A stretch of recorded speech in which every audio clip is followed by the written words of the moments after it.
What is going on, my friend? Welcome to the Josh and Ashlee show. Today's episode is called Birkin, Brady, in Business. I'm joined by my beautiful, wonderful, illustrious Illustrious. wife of 20 years, Ashlee. How you doing over there, babe? I am doing good. We are starting late, but we are here for glory. We are here for the glory. So it's One of okay. my Better one, late than never. one of my favorite all-time quotes, if you're a small business owner, is that everyone sees the wine, but no one sees the crushing of the grapes. And I don't know about you. Maybe it's just me. I don't know, but I feel like I've had my grapes crushed a lot over the years. And it's not fun. Or sometimes I joke that I have a bachelor's degree in pain and a master's in suffering, which is like my funny joke when I speak sometimes and stuff. But it's not like that funny when it's happening. We've had a rough couple days. Nothing cataclysmic or anything, just lots of annoying bottlenecks and setbacks and obstacles and things like that. So, what that means, though, because we're seasoned, veteran entrepreneur family people over here, is that there's probably something really epic right around the corner. And that resistance that you feel, that oppression, right? Oftentimes it's right before the sunlight breaks through. And that might sound woo woo and cheesy, but I'm telling you right now, in our experience, you can tell me if this is true or not. It's like when the pressure is reaches max break point, that's when the breakthrough happens, right? The breakdowns right before the breakthrough, the setbacks right before the setup. So I'm just being optimistic that that's what's happening. What do you think, Ash? Oh, you know, I was just talking to my friend Jessica Fierstein slash business partner wife. And I was talking about how as you level up, things don't just become easy. They get maybe even harder. Like there's bigger things. Like my old Ashley self would have crushed all these things and not even thought of it. Like the level up happens, but now bigger things can Wait, are you happen. saying the old version of you would have crushed what's happening now? Oh no, it would have what I'm saying, the things that happen now would have crushed me for weeks, maybe months. But I am getting a better bounce back rate as an entrepreneur wife. As a unicorn, my bounce back rate is a lot better. And things that like would have thrown me off for Yeah. weeks, months, and a year, maybe. Now I'm like, come at me, bro. Like, Well, I mean, it still now, throws us off, but the recovery period is quicker. yeah. Now I did cry 3 times yesterday, so I will tell you, I cried 3 times. So in the moment, it feels like your grapes are getting crushed, even though my grapes have never been officially crushed. But I don't if you think know you what I mean, have grapes, I do don't you? have grapes, but whatever it is I got throat punched a few times yesterday. And I cried a lot. And then someone prayed for me. Pastor Leslie prayed for me. And when he prayed for me, I really cried. But I feel so much better this morning. Like I woke up and I was like, okay, let's crush life. So my bounce back rate is getting shorter and shorter. And I think that's a huge sign of growth. Well, And so, talk about bounce back rate. Explain what it is. oh, well, I'm like the worst at explain bounce back rate, but Brian Bowman that we met in the inner circle, he was talking about bounce back rate because he was a pro golfer. And then the way that they rate golfers has to do with their bounce back rate. It's not like how great they shoot all the time. It's how great do they shoot after they really messed up, after something didn't go right. And the bounce back rate is really the key determining factor of how good the golfer is and like what level they play at. Because if they have, because everybody has a bad day, let's just be honest, everybody's going to have things go wrong, no matter if you work a 9 to 5 job or you're an entrepreneur. I would say for his entrepreneurship, a lot more things can technically go wrong because we can't call our boss and say, excuse me, I would like to talk to HR or something like. And so the bounce back rate, you have to have a good bounce back rate as an entrepreneur. And I would guess that that would be a determining factor as entrepreneurs as well. Because, you know, Russell Brunson calls it cycling and how he won't work with people unless they've cycled, which means that they had success, they lost everything, and then they built up success again. So Not to nitpick that point, but when Russell was talking about cycling, he was talking about someone he was hiring to mentor him. oh, And that guy would only work with entrepreneurs who had cycled. And from what I can remember, his definition of cycling was you've made millions of dollars, you lose everything, and you do it all over again. Because I gotta be honest, like a lot of people with business, if you have initial success in the home service industry, there's a lot of like 20-something-year-olds that have grown a $1 or $2 or $3 million business pretty quick. It's becoming more common, which is awesome. So high five to you. But what comes along with that is a false pride. Not every time, but oftentimes, this bravado where you kind of think you have the Midas touch and everything you touch turns to gold and all this stuff. And it doesn't. It's not true. You get a little too big for your britches. And so cycling's like It's not like the goal. I don't want you to go bankrupt and do it again. But if you did go bankrupt and did it again, you would literally be an entirely different human being. The humility that you would have because of that experience. And I think the awareness of your own inadequacies and like the tempering of your bravado would be super, super valuable. So people that have built and lost and built, and some have lost and built a third time. Like one of my business heroes is a guy named Peter Daniels. Peter J. Daniels. If you search him on YouTube, there's not a ton of stuff. He's just an incredible Christian entrepreneur. And he, I think, went broke 3 times in a row when he first became an entrepreneur. And this guy, he couldn't even read until he was 25 years old. He was an illiterate bricklayer with generations of poverty and welfare, like on both sides, mom and dad's side, going back a long time. And he just determined that he was going to be a success in business, and he failed. He never went bankrupt. He paid everybody back, but it was this nightmare, and they were broke, and his wife begged him to get a job, and he said, no, I'm not doing it. And then like on the 4th one, it took off. But having those bad things happen created, shaped, and built the character of who this guy became. And if he would have succeeded really easily, I'm sure that he would be an entirely different person. What are your thoughts on that?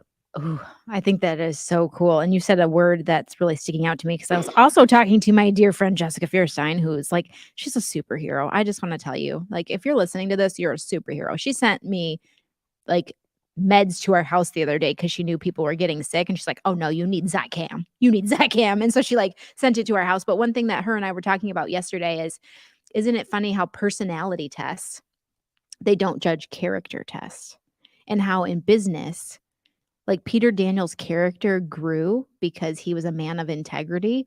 And as these things like, and if we could have a character test to give out to employees, business partners, other people that we come in contact with, how that would maybe even say a lot more than just a personality test or if they fit this job, because character is the thing. And Peter Daniels built his character by these failures. Like the way that you show up and do hard things and your bounce back rate really tells you a lot more about your character than anything. That's what I think of it. Your grit, your stamina. That's good. This is a juicy way to kick off the Josh and Ashlee show, whatever this is. We're just having fun and we can do what we want. No, don't ever do that though. That is, he always says this. Let's talk about a character you may have heard of named Tom the Goat Brady. Okay. You know, Inflategate guy. No, I'm just kidding. That will not be an asterisk and tarnish his reputation. He's literally the best ever. Undeniable, unbelievable athlete. It's insane, right? We're from Michigan. We're in Texas right now at Warplaying Studios, but home is Michigan. And he played for the University of Michigan. I don't remember him being particularly good. I think he went late in the draft. He backed up Drew Bledsoe, and then he became the greatest ever, right? But Ashlee, you pointed something out super, super interesting that I had never heard until an hour before we hit record on this. I want to talk about it. Explain what's going on with Tom Brady. Okay, well, Tom Brady has had a very eventful year. You know, he was in retirement, and then he went back out of retirement. He got divorced. Sorry about that. Giselle, I don't know, Tom, what you were thinking. She's a supermodel, the prettiest specimen on earth. I don't know. She might be nuts, though. She might be nuts, but he was married to her for a long time. She was the divorce papers claim that the reason why she divorced him is because he went back into football. But here's the fascinating thing. This thing is going to blow your mind, okay? And it has to relate to you. Tom Brady, over the 22 years of football, made $333 million. And he's the GOAT. He's the GOAT. But he just signed a deal, I think, with Fox Sports for 10 years for $375 million. He is making more talking about football than he ever did playing football, which is fascinating because I think this has a lot to do with people right now, is because the info industry is it's going to explode. If you think that it's already hit its mark, it hasn't. Like, we're decentralizing education and different information. And so if you're an expert in an area, you might be able to make more money selling your expertise and teaching people and commenting about it than you ever did actually doing the thing. I think it's a mind-blowing insight in the way that you connected that. I also think, it's just fair. Tom, with inflation, with the cost of eggs, I mean, he needs a 375 milli just to offset that. It's not. Do you know how much insurance costs on 7 Bugattis? It's not cheap. You got to pay the man. Maverick and Will, if you want to chime in real quick, wrap your head around these numbers. I mean, he's earned every dollar he has. 100%. Oh, In 100%. fact, the 333 million he made in his career, everybody's like, wow, that's ridiculous. No, it's not. How many billions of dollars did he generate, the league and his teams and the owners, by doing that? He only captures a portion of the value he creates in terms of his pay. That's true for all of us, right? If you give $100,000 in value and you get paid $10,000 to do that, the 10,000 is only part of it. You created $100,000 in value, right? So I've always been fascinated by the idea of not getting big money as a professional athlete, but being the guy writing the checks to these people, because these aren't stupid people. In Fox News, did you say it was Fox Sports or something? Yeah, they're not Fox stupid. Sports, like they know that they're going to monetize at this level and pay him this chunk of it, but they are giant numbers to average regular people like us. Maverick, Will, what are you thinking? Oh, I have something to add too. Okay. Myron Golden talks about the value ladder, you know, and I forgot Are you talking about it. the 4 levels of Yes. value? Oh, that's what it is. The Okay. 4 levels of value, and it goes implementation. Isn't that the first one? Implementation. Mm-hmm.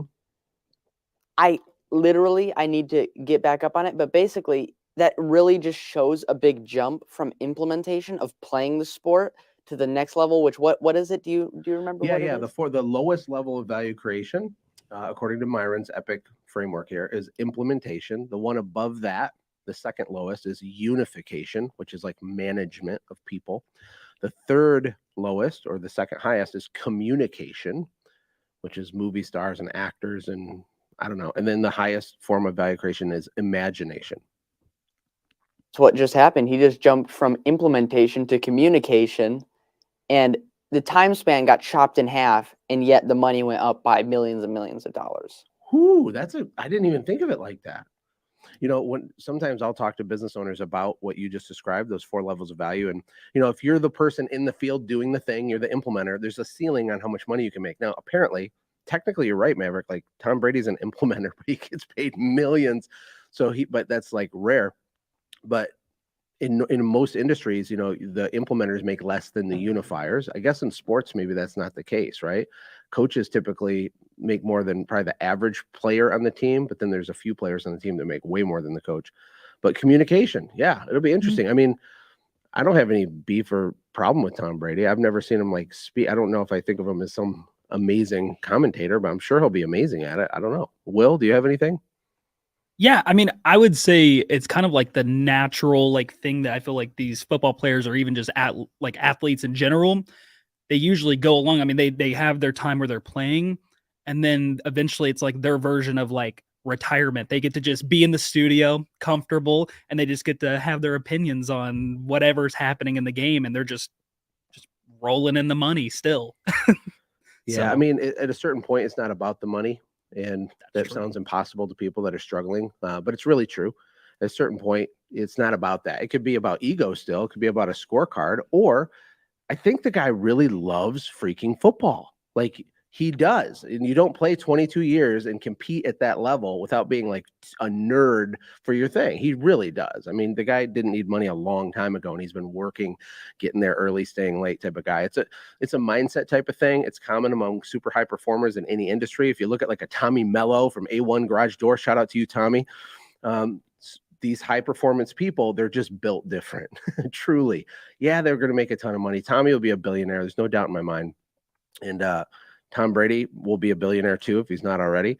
A lot of athletes. So I don't know. I think that's cool. But back to your point about the information business, I have more and more service companies asking me about this. I mean, it's almost every week at this point that I'm getting a DM or a question or an email, or someone's introducing me to someone that wants to know how to monetize their expertise.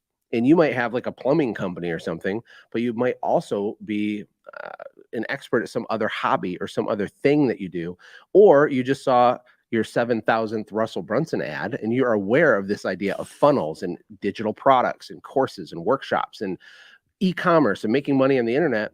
A lot of service companies are asking me, I think number one, because of the recession, because of the slowdown, people are noticing like call volume drops, not everywhere, but regionally, like it's really happening. Call centers, people I know, Brant at Joe's office had mentioned call volume is been different recently, just total nationwide. That's one reason. And then just having multiple streams of income, right? But the Mhm. real reason you should like think about this idea is the leverage that it gives you. You know, one of the issues, I have a YouTube video that will come out this week, I think, where I talk about why it's so difficult to scale a service company. Now, it's not impossible. I did it. Lots of my friends did it. We've helped thousands of people do it. You know, I've helped create over 100 millionaires by teaching them systems in the turnkey way to scale a home service company, because there is a formula to it, but it is difficult to do. And there's real reasons why. One of the reasons why is because there's limiting factors. You're selling time. Right. So if you pay your employee $30 an hour and you sell their time for $75 an hour, that's cool. But there's this little margin in this little gap, and there's limiters on it. But if you create a digital product, you could sell that one course to 10,000 people, and the money you make can be uncoupled from your time. So we don't have to get totally nerdy with it, but it's something to think about. One of the groups I launched this fall called War Plan Insiders, we've been teaching the information business in that group, and we're having a ton of fun doing it. Next story, though, to keep the train moving, is about an earthquake. I don't know anything about this. This came from you as well, but a bunch of people died in an earthquake somewhere. Can you tell us about Turkey that? and Syria. And I think the saddest part about this is I've seen more about the stinking Grammys and their satanic hoo-ha. Hoo-ha? I don't think you're allowed to say Their hoo-ha. satanic Hoopla. hoo-ha? They've been like showing their satanic like Picture of that's it up everywhere. there right now. What? We got Yeah. a picture of the. Oh wait, that's the. Wait, are you showing the satanic thing or are you Yeah. showing the 5,000? And I just think it's so sad today that like we should be praying like as Christians. Like I actually feel like guilty of this because I was getting worked up about, you know, them putting people in cages is awful and whipping them. I didn't even see it, but I've seen all my Christian friends share like we shouldn't be supporting the Grammys, which let's just be honest, we knew Hollyweird was satanic anyways. Like, and Christians are all up in a rise, but why aren't we up in a rise and praying for these 5,000 people? They still haven't found all the bodies yet. It happened in Syria and Turkey and different things. And so it actually makes How me did that many people die? Do you know any details? It was just it like catastrophic. apartment buildings collapsed and things? or- everything is collapsed. It's just rubble. Everything is just rubble. It's just so sad. It's so sad. I mean, it just was an earthquake that just demolished everything in its path. And I don't know all the details, but I could tell you more details because of the marketing. Holy cow. Opposition marketing worked for the Grammys. I think the Grammys are probably a dying thing. Like, I don't know who got an award for anything. Like when I was little, I used to watch the Grammys and like it was like we'd Right. put a VHS tape in and like record it. But now it's like I've not watched the Grammys in years. But way to go, Grammys, on your marketing. You made it so that I saw more about this satanic top hat than I did. And that's what they wanted. Let's just be honest. They wanted to market it. I mean, they might have wanted a satanic ritual as well. I don't know. But like, because they do that. They do that in Super Bowls too. So if you want to like really shake things up, Christians, turn off the halftime show because it will be a satanic ritual for sure. When we moved to Costa Rica, we sold a cleaning business, moved to Costa Rica for a couple of years. And one of the second order consequences of us moving to Costa Rica was I stopped watching football. Now, if you knew me in my prior life, I was obsessed with football. And Every being day. a Detroit Lions fan, not a good scenario to be obsessed with football. Being a Detroit Lions fan, just going to say, pretty much a bad mood every week because they're terrible. But it's been awesome, to be honest. It's been really, really great. I just kind of fell away from keeping track of stuff. And so I've never got back into it. And in fact, I know the Super Bowl is coming up this week. I don't even know who's playing in the Super Bowl, literally right now. I do not even know. And I kind of think it's awesome that I don't know because there's like more productive things for me to do. I'm not against it if that's your thing. But you said, I do know that there's some twin brothers you mentioned playing. They're not twins. They're just brothers, the Kels brothers. And that's Okay. why I know about the Super Bowl is because of the Kels brothers and Donna Kels. That's her name, Donna. So if you really wanted to know, because Donna's a winner either way. One of her sons is winning the Super Bowl because they're playing on different teams. And there's like this petition going around that she should be able to do the coin toss because who else should do the coin toss? And Donna Kels is like, cool. She like has like this jersey that's like a twofer. Like it's got Chiefs on one side and Eagles, like one of the shoulders. And it's like really cool. And homegirl, that's what I'm going to call her. Donna, the homegirl. Okay. Donna, the homegirl, she gets on airplanes when they're on the same day and like flies to go watch her children. Like that's dedication. You know, when her kids were joining like the Wii football league when they were 7 or 8 years old, she never thought she was going to be flying around the world to try to do like pro football. Like, what are the chances to pro football? Maybe her husband is. I don't really know the backstory. I know the Mannings, they're a whole thing, but Yeah. they never played each other. No, That's I bet she fascinating. knew. I bet she knew. You ever go to like a youth football or any sporting event and there's that one kid, or in this case, 2 kids, that it's like men playing with children, but they're children still, but it's like something is totally different about this person. That's how much better people don't understand how much better professionals are than amateurs. Oh, I bet you could tell when they were really young that they were dominant. I mean, one of the Kels brothers looks like a Sasquatch, and he looks like he might have had a beard when he was 5. Like he is a man. Like yeah, those were the types of people that gave me concussions during my years of football. Oh, You know, I'm a soaring 5'10", okay, and I weigh 200 and none of your business pounds. But I did play football for 8 years. Loved it. It was awesome. We were terrible. I was the quarterback, by the way. I'm too short to see over the line, which is why I threw so many interceptions. But that's neither here nor there. This is about the whatever brothers you're talking about. I think it's cool. I think it's super freaking awesome. What an amazing thing. Mom gets to fly around and watch.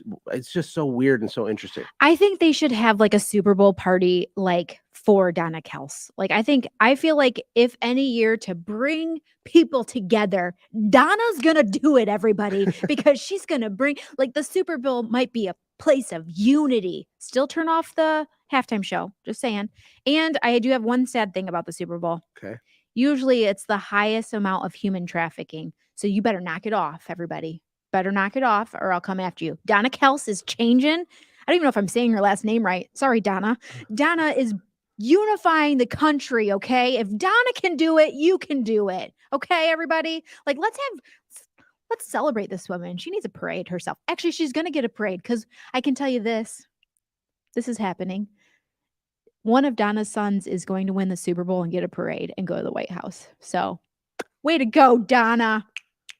So they get to go hang out with Sleepy Joe, and that's like exciting. Yeah, could you tell us if there's diapers or not? I think there are. Come on, man. There's definitely diaper dispensers on Air Force One. Has to be, right? It's a sanitization issue. They just to be safe, right? Just to be safe. You know, there's been some wonky news lately.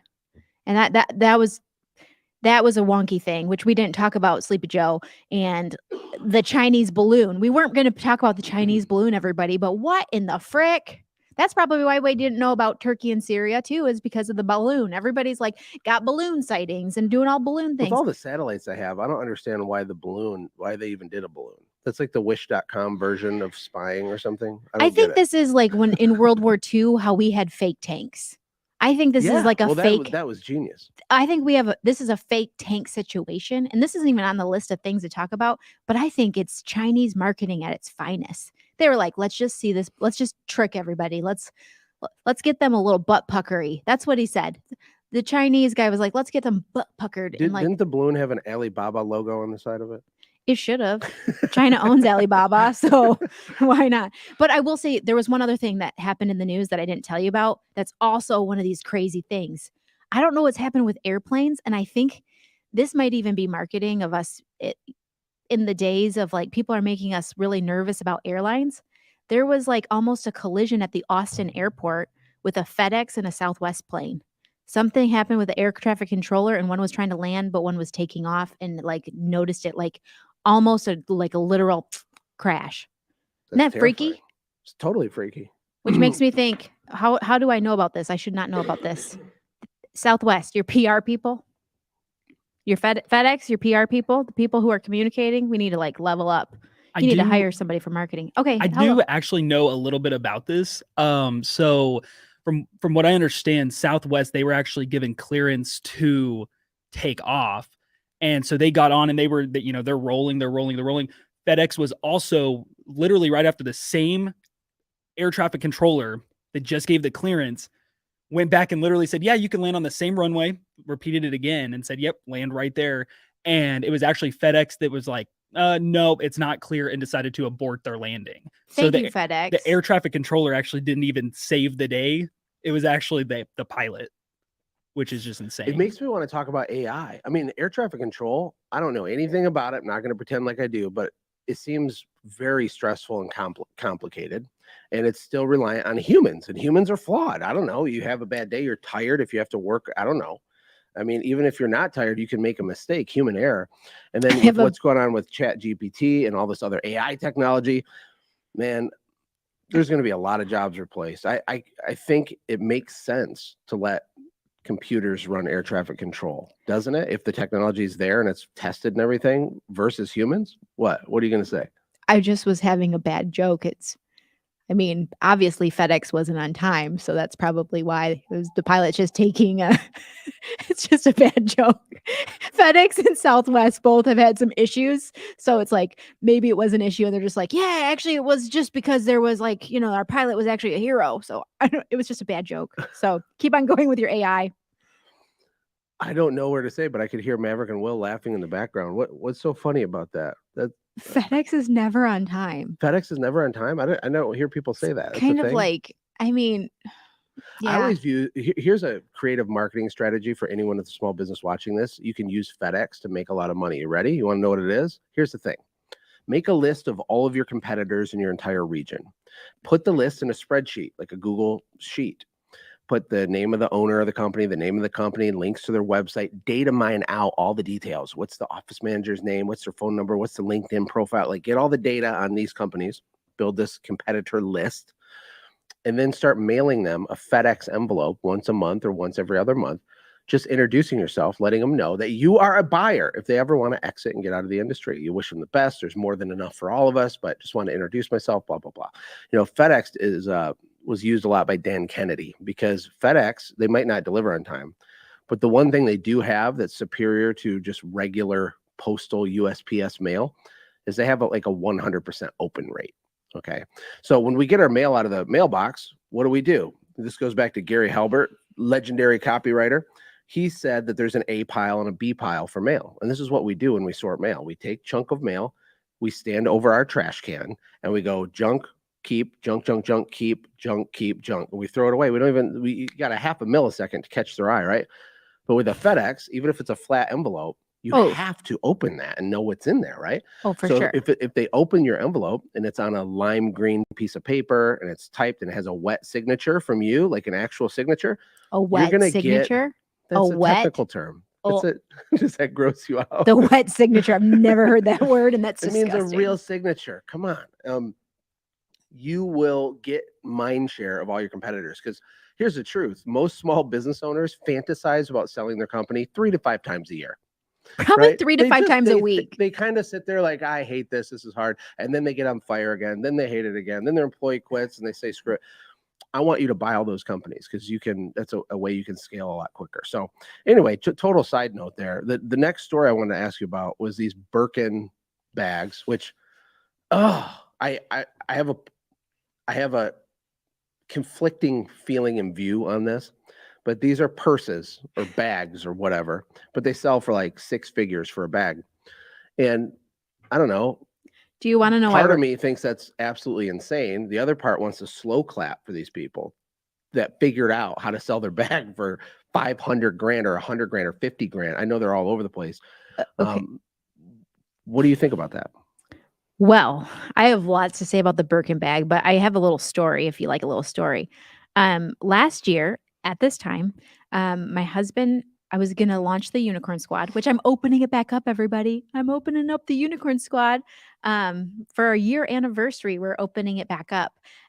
But I was having a really hard time with certain things. And I was having a few things with my identity. And my husband took me into the Coach store and was like, we are going to up-level your identity and we are going to buy you a purse. And that was my first ever designer purse, was last year. That was brand new. I've had a lot of like thrifting ones that's been loved hard.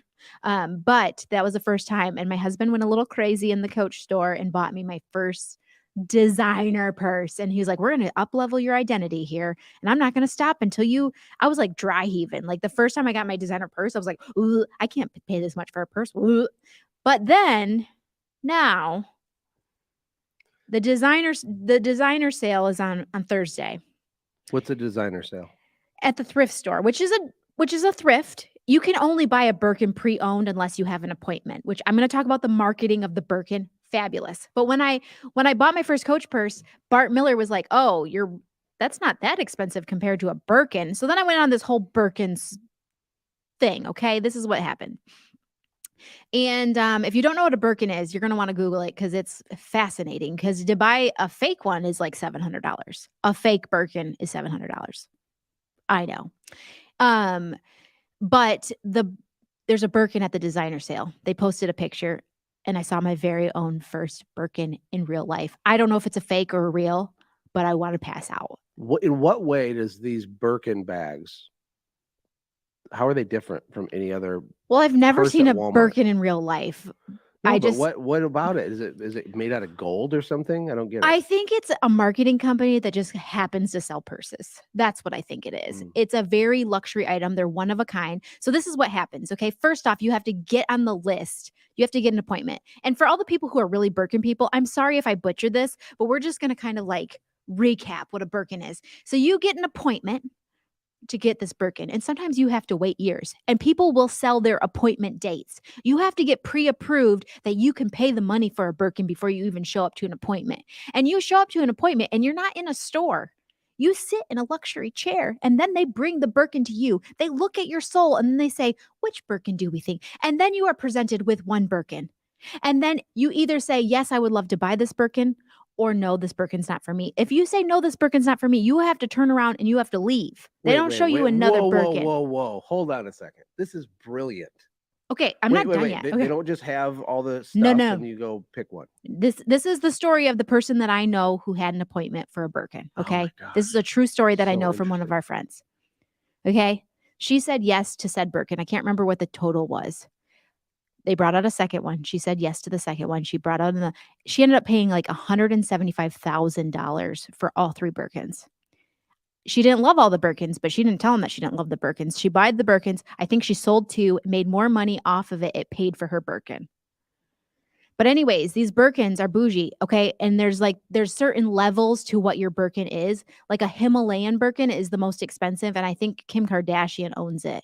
And Kim Kardashian's like a connoisseur of Birkins. She owns like She's also a connoisseur of Balenciaga, which is disgusting. That is true. That's why I'm conflicted. Like on the marketer side, it's fascinating human behavior, behavioral psychology, the need for status, the way that they develop luxury brands and how they seed it into the celebrity community to get initial traction. They limit supply on purpose. And then in this case, I had never heard the story about you have to be pre-qualified with an appointment. You have to wait a long time. They bring you one, they pressure you to say yes. I mean, there's so much psychological stuff happening, which is all super interesting, but there's also it's gross that our society is where it is too. I think two things could be true at the same time. Like that's genius. And what can we learn from that to apply to our company? Right. Because essentially the Birkin buyer is like, please let me give you money, please. In the funnel world, we call it an application funnel. Like I talked to Brandon Hampton on the phone about this week, about application funnels. So let's say that you have a really expensive mastermind group or something. You have an application funnel where the person that's interested in getting info about your group is basically selling you on why they should give you money to join your group. It's like, why should we let you in the group? Well, I promise I'll be a good student. And that's kind of what Birkin's doing, is that kind of reverse psychology. But it's also, isn't it just decadence and ridiculousness that this exists? Or am I just being a prude and old fashioned? I mean, everybody this is in all categories of life that we have this kind of thing. Like there's luxury items in every hand. I would actually say a Birkin, Will and I were talking about this the other day, is that there's certain things that hold their value, and a Birkin holds their value. It's actually maybe more frivolous to buy a $500 purse when you don't make very much a year, right? Mm-hmm. And then it devalues it, and then someone sells it at the resale shop for $30, right? A Birkin holds its value, and you can flip that. Like if you go on eBay right now and type in Birkin, you're going to see Birkins for like 10 grand, 20 grand, 50 grand, $550,000. There's a sale. Actually, it was so funny. We were looking at how much Birkins are, and one of them was on sale, 10% off, and it was getting sold for like $400,000. Maverick, can you put up a picture of the Birkin? I don't know if you already did or not. And these Birkins that are on sale that you buy for basically the amount of a car, they are pre-owned. they are already owned by someone. So this is a used market. So actually they hold their value like a car, not even cars. Cars don't hold their value. It's got Beanie Baby vibes to me. No, It's Birkin's got been a long Pokemon card vibes. Like, yeah, it holds its value right now because people are just drunk on luxurious. No, the Birkin's been around for a overspending. long time. I don't know. Maybe Maverick could look that up. How long is You the know, Birkin? Mom. what's interesting is we can throw rocks at Birkin and be like, that's ridiculous. But that principle of how that works, it filters through all kinds of products and all kinds of weird categories.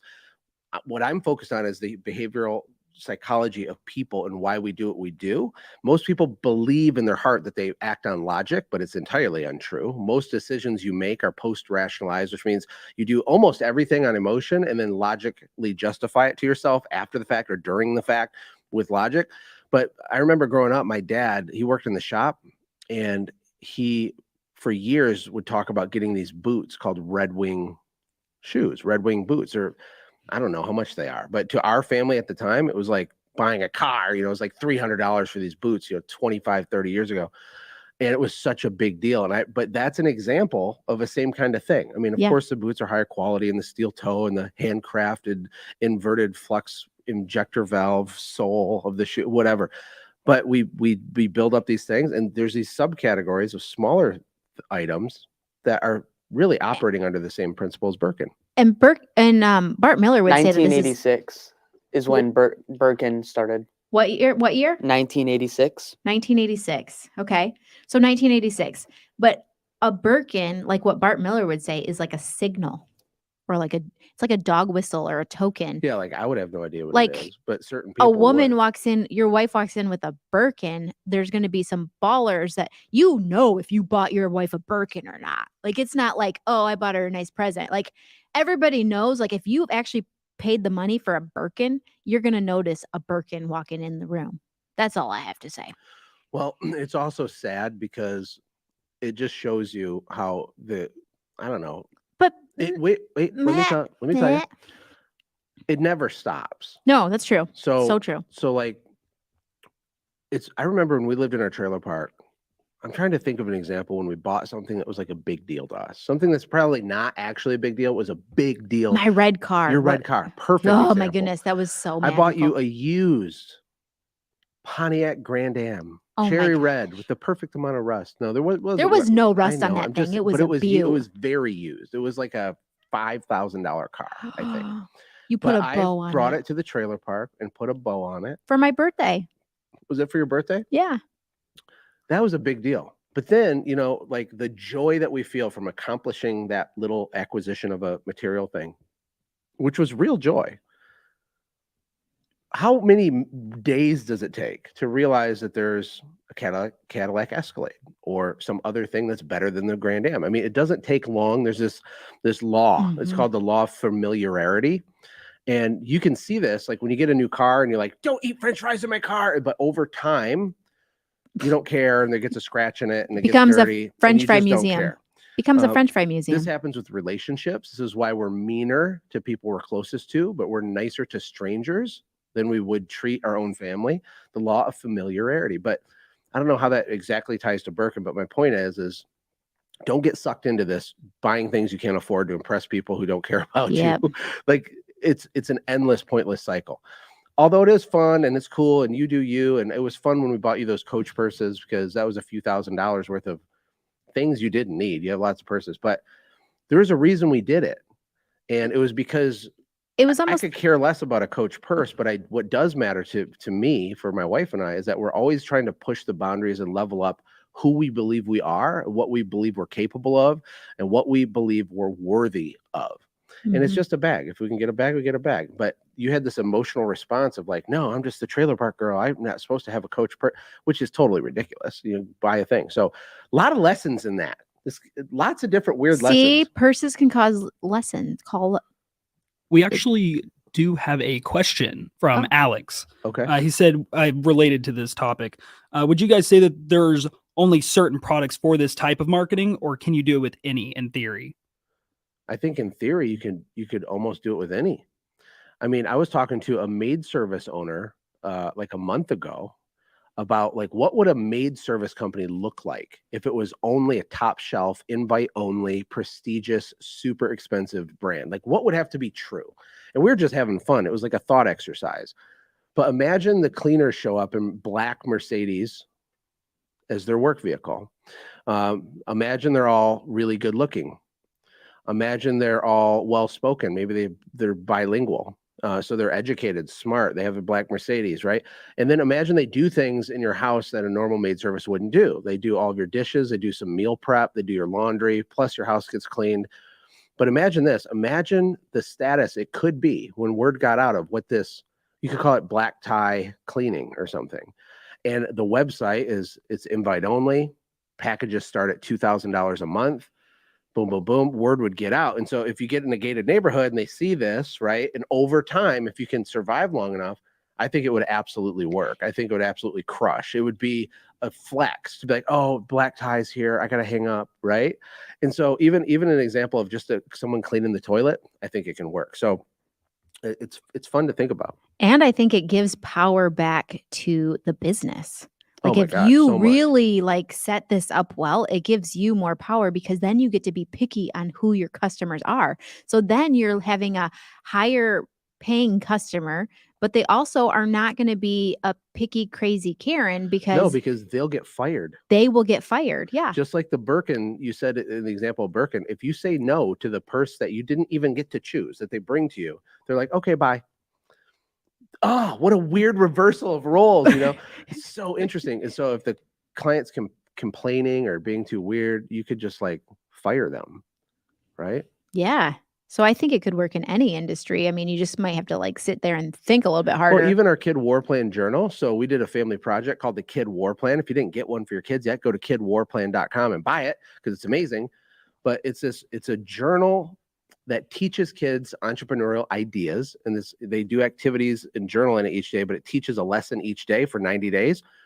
And when we were going to create that, part of what I was trying to teach my kids was that we need more perceived value. We don't want just another book. This shouldn't be a $10 book, a $20 book that a kid's going to throw under their bed.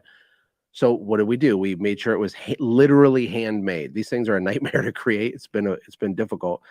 But they're made out of real buffalo leather. They're handmade. Even the printing is done with a metal plate. It's like the pages are crooked sometimes because it's a human being doing it. They're hand stitched. It's a crazy thing. And the journal sells for $100. Now, most people don't buy their 9-year-old a $100 leather book, but that's also the same reason that makes it epic. Is that both of those things? It splits the room. Some people say, this is outrageous. Why would you do that? And other people say, I got to have that. That's special. That means something. So even something like a book or the maid service example, we could probably sit here for hours and think of. And we had limited quantities because it took so long to make. So I would imagine that's the same thing with the Birkin. It probably takes a lot longer to make. Someone probably goes into the Peru mountains and stitches it while they're drinking tea and different. Yeah, one of the things I was teaching inside of the War Plan Insiders and in recession marketing was this idea of appearing desperate. So service companies, here's what sucks. If you don't have money, you need money. But when you need money, it's like obvious to the people around you, you need money. When you go to sell jobs and you're like, please hire me, it ruins it. When you don't need them to hire you, your close rate goes up. And you know this is true if you have a small business, like type it in the comments. That's why you train salespeople to sell as if they have $1 million in the bank. Your whole vibe, the energy changes when you're not desperate. But a lot of local companies, they can't demand higher prices and stuff because the whole vibe of their brand is off. The scripting, the way that they show up when they're selling it's not in alignment. You know what I'm saying? Yeah. And you appear desperate, right? And so the way the market perceives you is just easily replaceable. You basically do the same thing as everybody else. They charge about this much. You're like way over here. There has to be pieces in your choreography and the nonverbal signals your company puts out. There has to be some things in place that create separation if you're going to charge more money. You can't literally just have a normal shoe and charge $300 for the Red Wing shoes. What's so funny? What is funny? What did I say? No, I just have another saucy joke. What? Go for it. I was thinking about, you have to think about when you're walking into the Target, like in the Florida Target, there's a lot of homeless people in Clearwater, Florida. And there was this homeless guy sitting on the left side and Girl Scout cookies on the right. And one seemed desperate and one had something I wanted. Like, you know what I mean? And I was like more drawn to the thing that was like my cookie dealer. There we I go. mean, if someone calls your company and you don't answer the phone, or it takes 5 rings, or then when you do answer the phone, there's no enthusiasm, there's no like mirroring or pacing or tonality, there's no coaching happening with your phone person at all, and they're just like, "Thank you for calling," you're already like going down the non-Birkin path, right? And you can do little things to up level little things, but it shifts the perceived value of your company, right? So if you answer in 1 ring, you ask questions that the other companies didn't ask, you laugh at jokes, it feels authentic, and then you get them their estimate faster. You give them pricing for all the things they didn't even ask for. The literature that the pricing's on is thicker than everybody else's. You cross off the things that they don't need to build trust. Telling customers what they don't need to buy is a form of trust building. If you do these little choreographed things and you happen to be at $200 more than the other company, you still have a really, really good shot to get that deal. But it takes thinking, it takes creativity. Good marketing is science and art mixed together. And that's why I love it. It's super awesome. So let's go to the next story. First of all, can we wish my sister a happy birthday? Oh my goodness. So Yes. I have that in my notes. My little sister, she's 25 again today. 25 again. Yeah. My dad, when he turned 30, when I was a kid, he said that he was 2010. 2010. So he went from 29 to 2010. And then when he was like 42, he said he was 2022. So I don't know, Jess, what you are. I won't reveal it, right? But you're younger than me, and I'm a spring chicken, so you're young. But we love you. We wish you a happy birthday. Hopefully you have fun today. I'm trying to think of an epic little sister story. Ash, what do you think? Oh, what's a good little sister story we can honor Jess with? What's something silly that happened? How about when I shaved my eyebrow off? Was it that you made her eat a booger? You always tease her about that, but I feel like you should like kind of like out yourself and say you didn't make her eat a booger. I did indeed get her to eat my booger. Man, you can't give her that for her birthday. Give her that gift. It's not true, but I've said that for about 20 years. And she's like, I did not eat your booger. But I did try to get you, when we were little kids, try to get you to eat my booger, but you didn't do it, to your credit, right? So shut up. There you go. There's your birthday present. And thanks for ratting me out when I shaved my own eyebrow off, trying to play with a razor as a kid. And then even after my eyebrow hairs were found in the blades of the razor, my little sister went and showed it to my mom. And that was the smoking gun evidence, not to mention the fact that my eyebrow was gone off my face. I still lied, though. I said, I did not shave my eyebrow. So we love you, Jess. Hope you're doing awesome. Yeah. And can I tell you, I miss her being your executive assistant because she's a high-powered executive assistant. And when she was your executive assistant, she she's such killer. a lifesaver to a unicorn, an entrepreneur. Killer. She is a killer. And I miss her being your EA. So let's talk for a few minutes about customer love. Customer love. What do your customers feel like before, during, and after they conduct business with you? And what can you do to increase the emotional connection you have with your customers? Maverick, if you can get the clip ready and just play that video. I don't know if I'll be able to hear the audio in here or not, but just let me know when that's done. Go ahead.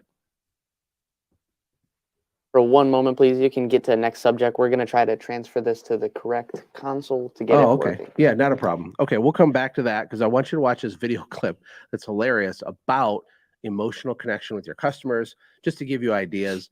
And the reason we're talking about emotional connections is we have Valentine's Day coming up, right? Yep. By the way, will you be my Valentine? You know what? Yes. Yes, I will. You will? Yep. Yes. Okay. It was a for sure thing, yes or just no so you on know. this piece of paper. Will you be my Valentine? Do you know how Valentine's Day got created? Was it Hallmark? No, it wasn't.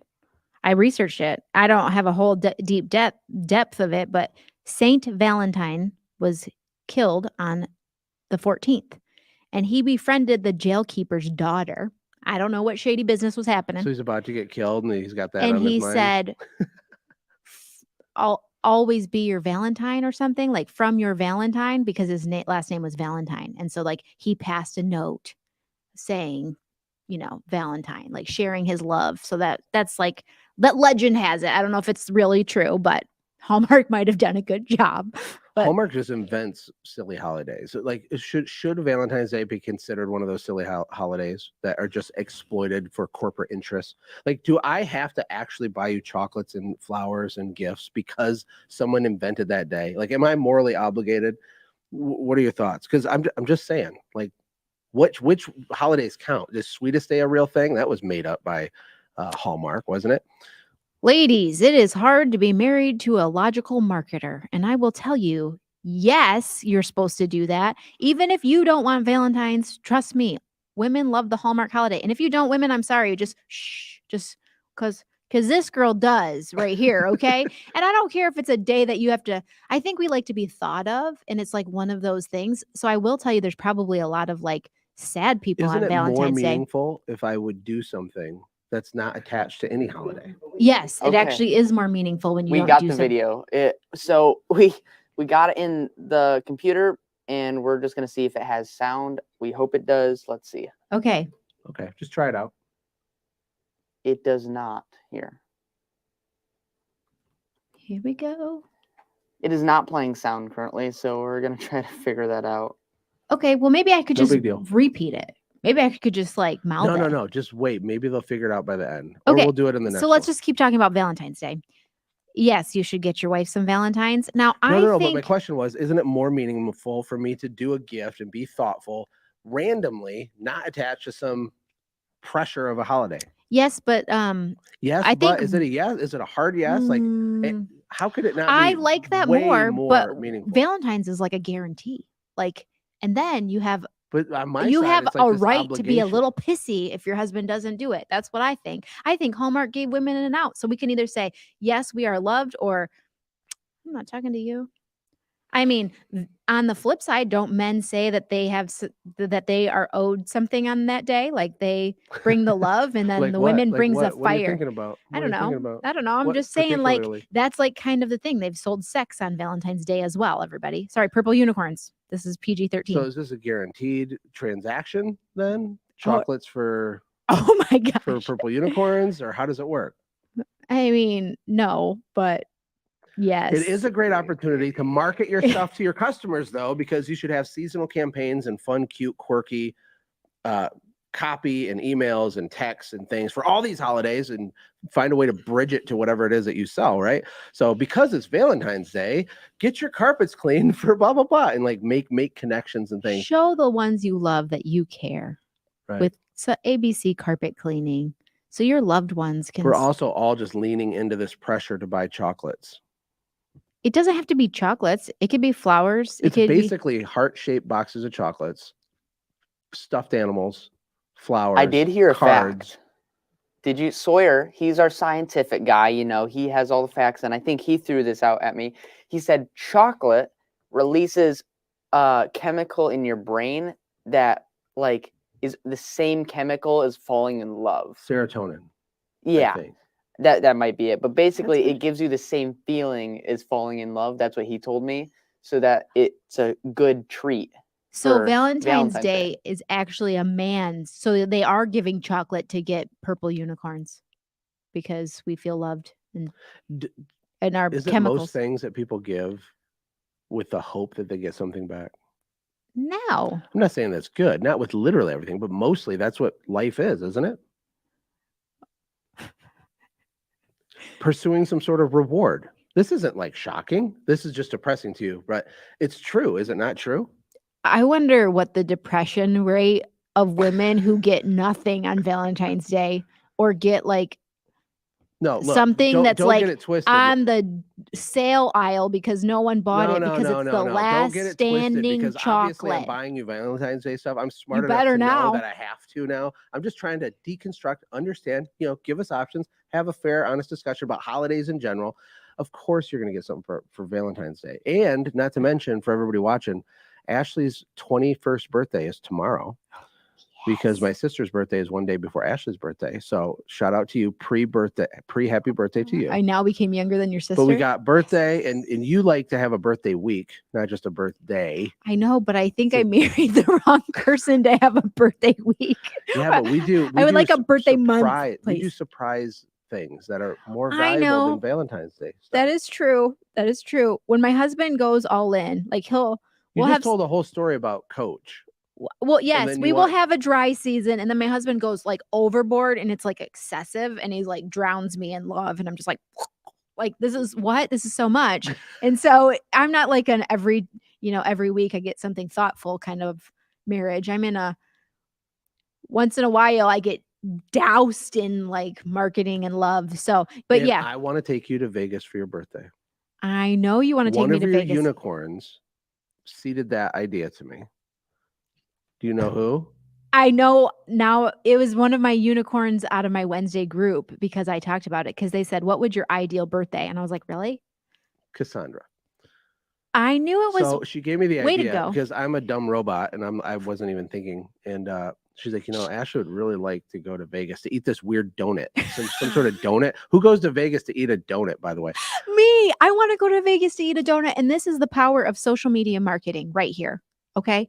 This is social media to a full. There's this amazing, it's actually a business trip, babe. This is why I want to go to Vegas is a business trip, just to like check out her marketing. This lady didn't know how to make a donut 4 years ago, opens up a donut company. It's called Couture Donuts. She has Cafe Lola in Saint Honore, I think is that how you say it? And she like puts your face on a donut. She has my favorite creme brulee donut. And this also plays to the Birkin. They run out of donuts every day. They make 2,500 donuts a day and they run out before the end of the day. Like you have to like stand in line. You have to do all the things. They have a cotton candy drink. They can put faces on it. They've done them for a whole bunch of famous people. They, I think, have like 7 locations now in the last 4 years. They have a secret pizza menu. Like it's like a marketing study. So we're going there to actually learn, not just to eat the creme brulee donut where she goes, Wait. What does she do? and then she like, and it's got like a little raspberry on top. And oh my gosh, I want a creme brulee donut so bad. And what's funny is my husband is speaking at this huge event in Vegas in March. And I was like, he was like, I don't know, should I do this? Should I not do this speaking engagement? They're going to pay me a lot of money to come there. And I heard, oh, where's it at? He said, Vegas. And I was like, oh, I think you should really do this event. Like you could pour out your heart and soul. And this is like, this makes sense, babe. And he's like, wow, you're really for this Vegas, the speaking engagement in Vegas. And I was like, yeah, just because you're amazing. And I want to go with you so I can eat a creme brulee donut. And then he told me after he like said yes, he's like booking everything. He's like, yeah, I was thinking maybe instead of taking you, I'll take Will so he can document it all. And I was like, excuse the what? Will better be bringing me back a donut. We get it. You want to go to Vegas, and you are. I commit. Now, it won't be on your birthday, but we'll figure out how to go get you a donut. I'm not trying to throw you under the bus. I know. You know what? This is what's going to happen. Ladies, I want to tell you something about being married to an entrepreneur and someone who fixes problems. Like, what's going to happen is I'm going to tell my husband I want a creme brulee donut. I'm going to eat this donut. It probably won't even be as magical as I'm building it up in my head. But now my husband for the next 15 years is going to overwhelm me with creme brulee donuts. And he will buy me more donuts than I've ever wanted in my life because that's how he does it. Like, he's like, you know what? She liked this thing. I got a good response. I'm going to overdo it. So you always over deliver. That's the one thing I love. When I know that you want something. Right? Yes. So the clear communication is a big part of that, right? Yeah. Like if I understand what to aim at, I will go do it. See, Hallmark really ruined my life because it made me think that I just would imagine it in my head and you were supposed to read my mind and that would make it more memorable and more epic. But that's actually not true. I just need to clearly communicate what I want. So. Well, we got about 3 minutes to go. Maverick, did you have any luck with that video or are we giving up on it? I think we're about to try it one more time. Okay, go ahead. Oh, let's see. No.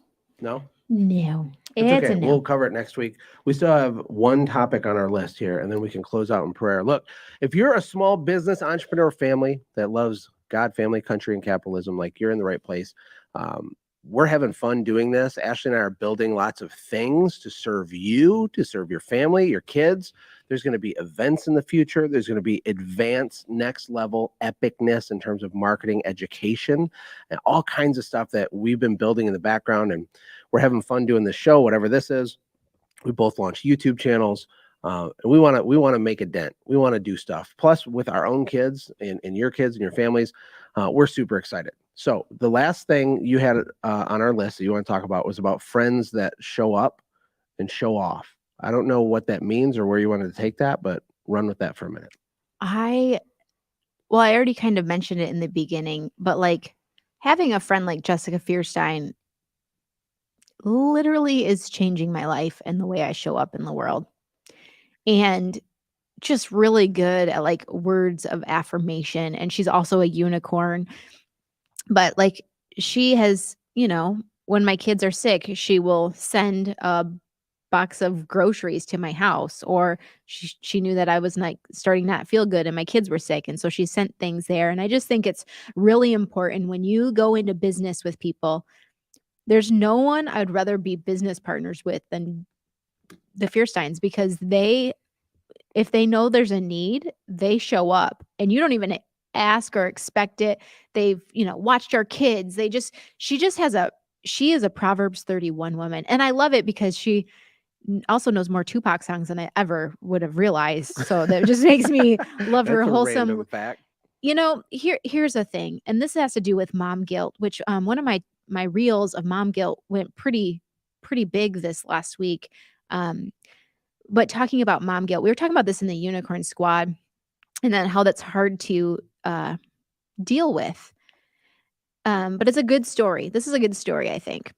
And my girls went to a sleepover at the Fierstein's house, and her boys came to my house. We swapped kids, and they must have made caramel from scratch. Okay, they made the caramel, like the real caramel.